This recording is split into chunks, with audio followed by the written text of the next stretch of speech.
যাব না। ভদ্রলোকের ছেলেরা এমন ভাবে পকেট মেরে নিল, টেরই পেলাম না। কি কাকু, কোথা থেকে আসছেন? শরীরটা দুর্বল মনে হচ্ছে। হিমসাগর আমের মতন মুখটা শুকিয়ে আমচুর হয়ে গেছে। সারাদিন কিছু খাননি নাকি? সে কথা শুনিস না বা, কলকাতায় গিয়েছিলাম। এই ধর ধর ধর, কাকু মাথা থেকে উল্টে পড়ে গেছে। এই জল নিয়ে আয়, জল নিয়ে আয়, জল ঢাল। এই কাকুর মাথায় না, মুখে জল ঢাল। দুটো বিস্কুট দিবি না বাবা, শুধু জল খাওয়াবি? এই দুটো বিস্কুট নিয়ে আয়। ও কাকু, কুকুরের মতন চেটে চেটে বিস্কুট খাচ্ছ কেন?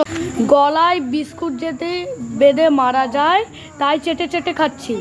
কলকাতায় কি হয়েছিল তো কাকু? আমার সব টাকা কলকাতার চোরেরা চুরি করে নিয়েছে।